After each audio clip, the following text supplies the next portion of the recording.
What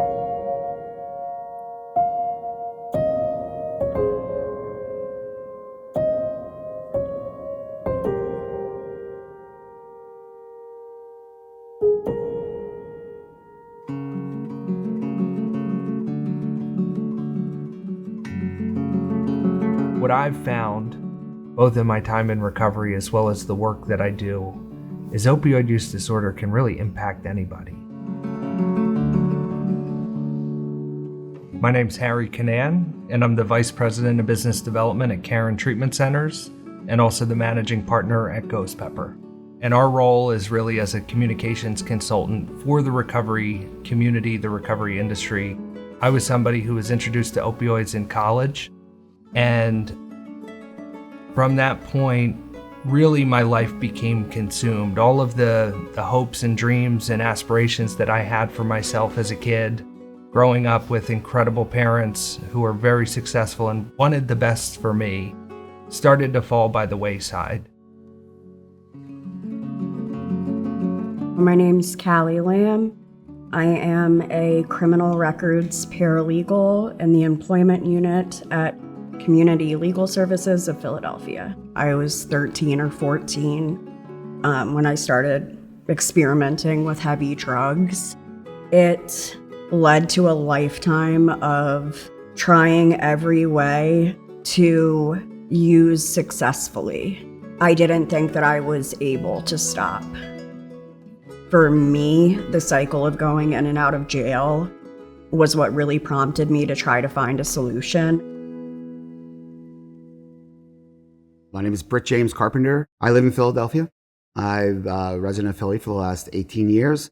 I am a person in long-term recovery. I'm going on 9 years in recovery. And I have started a nonprofit based on the fact of me coming out of active addiction and surviving 5 overdoses. I wanted to give back to the community and give back to people and spread awareness and break the stigma against addiction. When I was in active addiction, one of the things that I missed the most was connections to other people. And I just felt like I was invisible to a lot of people, that I was out there. People didn't want to bother with me anymore. People didn't see me. And it really felt like I was just unknown. It felt like I didn't have an identity at all. My name is Tara Calderbank, and I am a program manager of a team of certified recovery specialists. I'm also a certified recovery specialist. In my recovery, unfortunately, I did not lean on any resources or groups. There honestly were not many options available as there are today. It's really such a gift to take something that was a struggle for some of us decades and be able to use that to really help other people and help other people in a professional capacity. My name is Tom Fry. I'm a plumber in Philadelphia and the director of operations for the Everywhere Project. The Everywhere Project is a nonprofit in Philadelphia. It's a community outreach harm reduction group where we supply harm reduction goods and food to the community in general with empathy and care. At work, I was in an elevator accident where I dropped 4 stories. I had many surgeries, got addicted to the pain medication. I was kind of abandoned on my own, which led me to a methadone clinic, which there I learned how to use heroin, and that led me on about an 18-month journey to using street drugs. July 11, 2001, I entered detox, and I've been sober since. My name is Rebecca Dio. My role is a supervisor to the peer recovery specialists, and my title is Supervisor of Medical Care Coordination. I'm a person in long-term recovery from IV heroin and crack use. I entered into recovery July 11th of 2017, and since that day, I have vowed to help the people that battle substance use disorder. 7 months ago, I wasn't able to show up for myself, let alone for Becky. Becky showed up for me, which allowed me to show up for my recovery. I've overdosed 17 times. Every time that happened, there was nobody in the emergency department to help me. When I came home from jail, I stayed the night at my sister's sober living house, and I had zero plans on remaining in recovery or doing anything. I just wanted to go meet with my probation officers and then go back to Kensington. But the next morning when I woke up, my nephew was just like so excited to see me that at that moment I was like, I either need to give this an honest shot or I need to get out of his life totally. And I gave it a shot. And here I am. I was unhoused and on the streets with opioid use disorder until April of 2022. We are now in 2024 and I have a career that I love.